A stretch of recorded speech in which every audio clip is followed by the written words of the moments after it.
This part of the Kyiv region was occupied by the Russian army for a month at the start of a full-scale invasion in 2022. Some areas are still being checked for explosives today.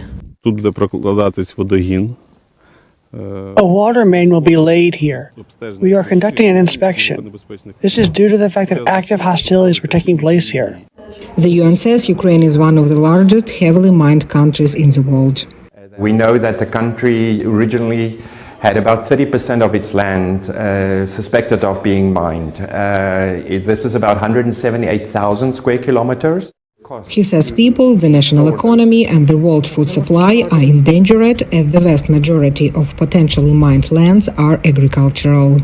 There's about 1,500 casualties. We know that 400 people have died. The Tony Blair Institute, for instance, have assessed that Ukraine loses $11 billion every year in terms of its GDP because of the mine challenges.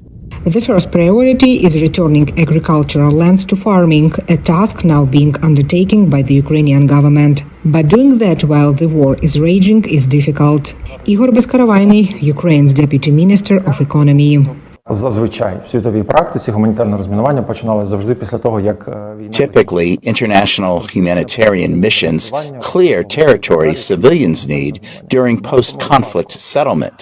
In our case, the request is so large that it cannot be satisfied by usual methods. Ukraine is turning to outside help with 80 private mine action operators and about 10 international partners helping with demining efforts.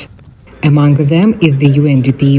That nearly 20 countries support UNDP in demining efforts and invest both in UNDP but also our work with the government.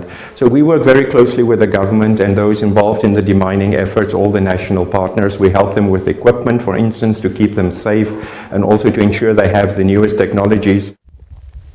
Last year, Ukraine managed to clear 35,000 square kilometers, which UN officials describe as very fast. The national demining strategy aims to clear Ukraine of mines over a span of 10 years and plans to return 80% of land believed to be mined to its proper use at a cost of $30 billion. Lesia Bakalets, it-VOA News, Kyiv.